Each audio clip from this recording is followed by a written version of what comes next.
안녕하세요. 광주 미TV입니다.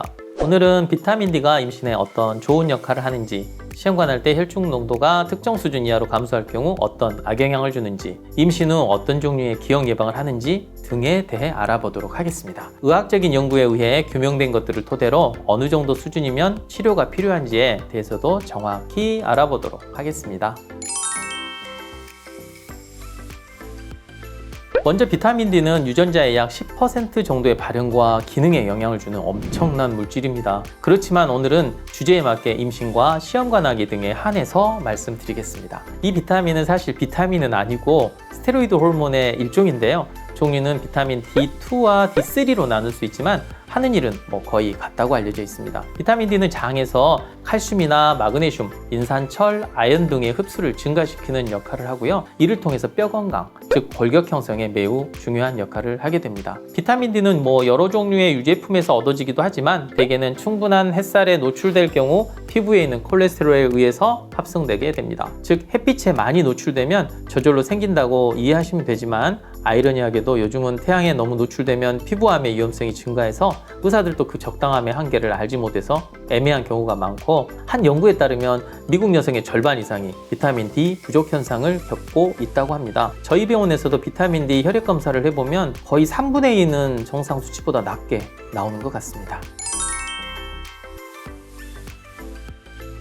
비타민 D에 대한 수용체는 몸의 각 장기에 퍼져 있고 자궁이나 난소, 태반에도 존재합니다. 비타민 D 레벨이 낮으면 전자간증, 임신성 당뇨, 자궁 내 태아 발육 지연, 뇌당능 장애 등이 발생할 수 있는데, 그 이유는 비타민 D가 여성 생식기 수용체에 결합하게 되면 여성 호르몬인 에스트라디올의 합성을 촉진하고 착상력을 높일 수 있기 때문입니다. 실제로 비타민 D는 착상과 관련된 여러 유전자의 발현을 조절한다고 알려져 있기도 합니다. 또 이 비타민이 부족하면 자궁 근육이 약해져서 15나노그램/ml 미만으로 감소 시 제왕절개 수술의 위험성이 매우 증가하게 된다는 점도 문제가 되겠습니다. 또한 태아 측에서 발생할 수 있는 질환을 살펴보면 태아 역시 골격 발달 장애가 발생할 수 있고요. 저체중으로 태어날 가능성이 높아집니다. 그리고 지태연령 18주경, 즉 임신 중반기의 엄마의 비타민 D가 낮을 경우 태아의 폐 발달에 장애가 발생할 수 있고, 태어난 아가의 면역력이 저하돼서 천식 등의 질환이 초래될 가능성이 높다는 그런 보고도 있습니다.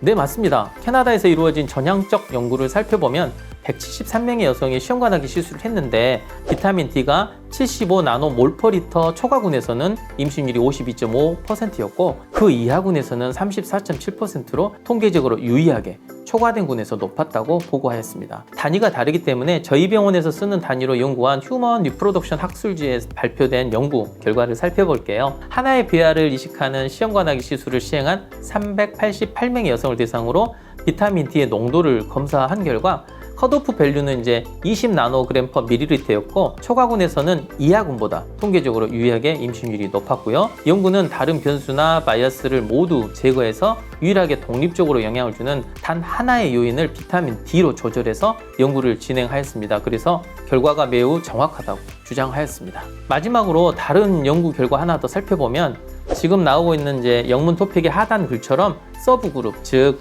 20나노그램/ml 초과군이 임신율이 그 이하군보다 좋다면 혹은 더 좋으려면 어느 정도 혈중 레벨을 유지하면 되는지를 봤더니 30나노그램/ml 초과군이 가장 임신율이 좋았다고 발표했습니다.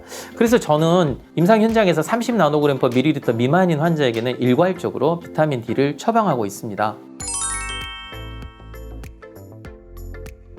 일단 임신한 분들은 400단위, 즉 10마이크로그램 정도 복용하면 되고, 뼈 건강과 근육 기능의 최적화를 위해서는 600IU 정도 복용하시면 됩니다. 전자간증 등의 위험성이 있다면 800IU 정도 복용이 권장되고, 피부에 색소 침착, 거의 햇볕을 보지 않거나 비만이 다소 심할 때는 1000IU를 하루 한 번 복용하시는 것이 좋겠습니다. 참고로 비만인 분들의 경우 비타민 D가 지용성이라서 지방 조직에 흡수돼서 실제 혈중 농도를 유지해서 효과를 내지 못하기 때문에 그래서 양을 늘려서 복용하는 것이라 생각하시면 되겠습니다. 임신 중 비타민 D는 전기간 내내 계속 복용하고 수유기간 내에도 하루 약 400IU 정도 복용하기를 권장드립니다. 저 같은 경우 고위험군이 아니신 분들은 25주까지 복용하고 멈추게 하고 있습니다. 이 비타민 자체가 식품으로 섭취해도 섭취량이 미미하거나 적고 햇빛은 일주일에 2-3번 정도 약한 화상을 입을 정도로 돌아다니면서 일광욕을 해야 하는데 이게 델리만무하고 오히려 탈까봐 선크림 바르는 상황이라서 거의 모든 사람이 부족하다고 해도 과언이 아니기 때문에 그중 특히 태아 건강까지 신경 써야 하는 인부들에겐 꼭 복용하기를 권하는 것이고, 난임병원의 경우 임신율이나 분만율의 상승이 확연히 관찰되는 연구 논문이 많아서 임신 시도를 하는 분들에게도 반드시 필요한 비타민이라 생각하고 처방하고 있습니다.